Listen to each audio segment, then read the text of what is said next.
당신이 찾던 무서운 이야기 고비의 TV.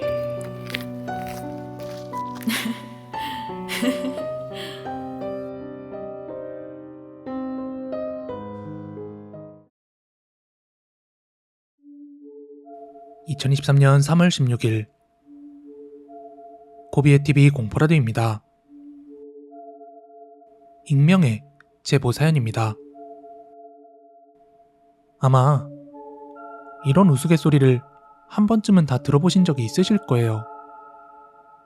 조상덕 잘 본 집은 해외여행 가고 조상덕 못 본 집은 차례상에 코 박는다는 말이요. 제가 초등학생 시절이었던 2000년대 초반까지만 하더라도 명절날 차례를 지내지 않는다는 건 상상도 못할 일이었습니다. 물론 일부 종교적인 이유 때문에 그렇지 않은 건 제외하고 말이죠. 요즘엔 차례를 지내더라도 굉장히 간소화해서 지내는 경우가 많아진 것 같습니다. 그런데 말이에요. 과연 이런 차례나 제사 같은 게 정말 의미 없는 의식일까요? 때는 1980년대 후반이었습니다. 저희 아버지께서는 울산에 있는 모 공장에 취업을 하셨습니다.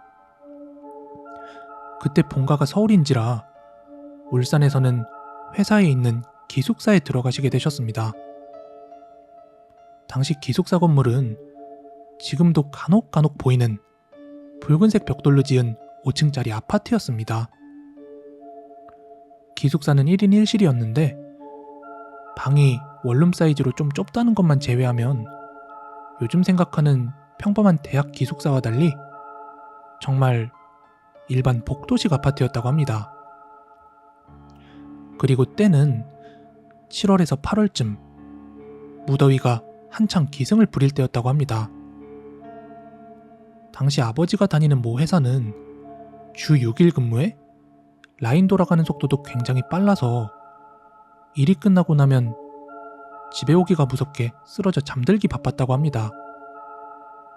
그리고 그날은 토요일 특근을 마치고 녹초가 된 몸을 이끌고 기숙사로 돌아오신 아버지는 일주일에 단 하루 있는 휴일을 만끽하기 위해 TV 시청을 조금 하시다가 늦게서야 잠에 드셨다고 합니다. 그 당시는 80년대 후반으로 기숙사 방에는 당연히 에어컨 같은 건 꿈도 꿀 수 없어서 선풍기를 틀어놓고 집 문을 열어놓은 채 주무셨다고 합니다.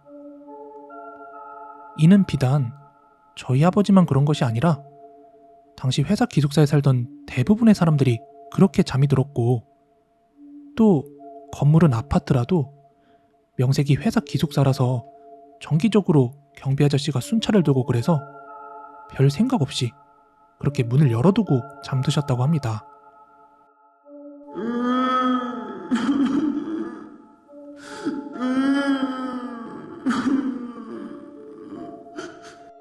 그렇게 얼마나 주무셨을까요? 아버지께서는 복도에서 들리는 어느 할아버지의 울음소리에 비몽사몽 잠에서 깨셨다고 합니다.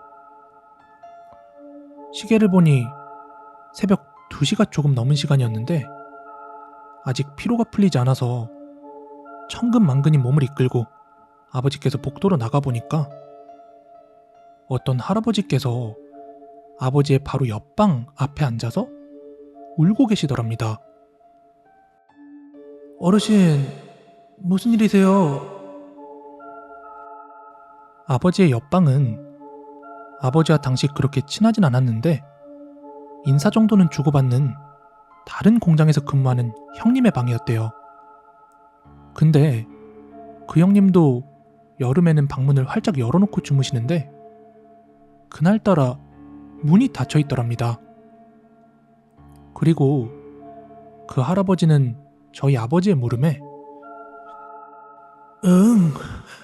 내가 오늘 이 집에서 밥을 얻어 먹어야 하는데 이 집에 사람이 없어. 그래서 배가 너무 고파서 그래.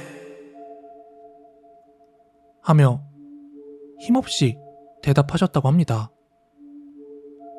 그때 아버지께서는 할아버지가 무섭다거나 뭐 그런 감정은 전혀 들지 않았고, 그냥 어르신이 배가 고프셔서 그러신가 보다 하고 아까 퇴근할 때 사왔던 하얀 크림빵과 작은 우유 하나를 할아버지께 건네드렸다고 합니다. 그러자 그 할아버지께서는 연신 고맙다고 그렇게 감사 인사를 건넸다고 합니다.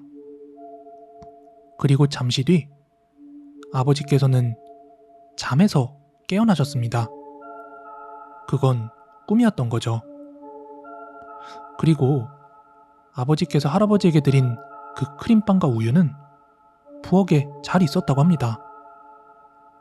그런데 보통 그렇게 꿈을 꾸고 나면 대부분 다 까먹는 게 정상인데, 정말 이상하게도 그 할아버지의 얼굴과 인상착의가 계속해서 머리에서 맴돌더랍니다. 굉장히 선해 보이는 인상에 오른쪽 입술 위에 나 있는 큰 점, 심지어 지금까지도 아버지께서는 그 얼굴을 똑똑히 기억하고 계신다고 합니다. 근데 하도 신경이 쓰인 아버지께서는 그 이상한 꿈을 꾸시고 바로 그 다음 주 토요일 퇴근하시면서 우연히 그 옆집 문이 열려있는 것을 보고 그 형님 방에 들어가서 자기가 꿨던 꿈 이야기를 그 형님께 들려드리게 되었다고 합니다.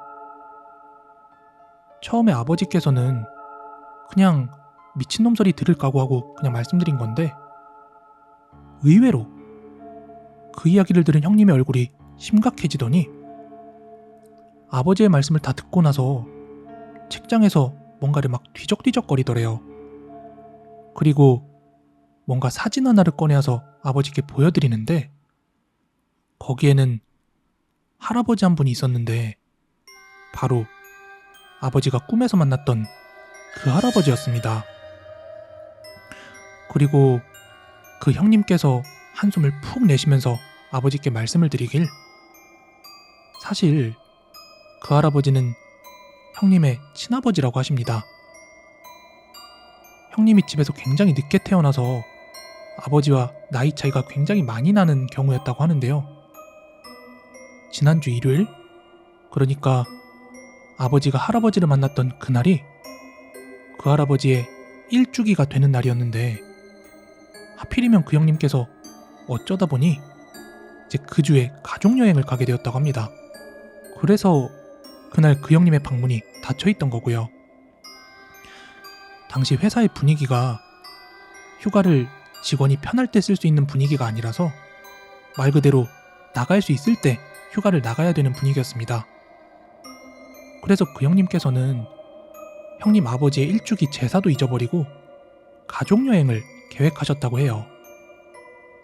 근데 그 제사 날짜를 뒤늦게 알게 된 형님께서는 민박 예약을 물을 수도 없고 초등학생 자녀들의 후폭풍을 그대로 뒷감당할 자신도 없어서 그 여행지 민박집에서 조촐하게 제사를 지냈다고 합니다. 근데 아무래도 그 형님의 아버지의 혼은 그 사실을 모르셨던 것 같습니다. 형님께서는 아버지에게 연신 고맙다고 인사를 하셨고, 그 뒤로 아버지께서는 뭐 현실에서도 꿈에서도 그 할아버지를 다시 만난 적은 없다고 하십니다. 이 이야기는 제가 아버지에게 우리 집도 이제 시대가 변화하는데 이런 허례허식 하지 말자 이렇게 주장했을 때 저에게 아버지께서 들려주신 이야기입니다. 이 이야기를 듣고 나니까 저는 뭐 차례나 제사 같은 게 전혀 의미가 없진 않구나 하는 생각을 하게 되었습니다. 물론 그래도 하기 싫은 건 맞지만 말이죠.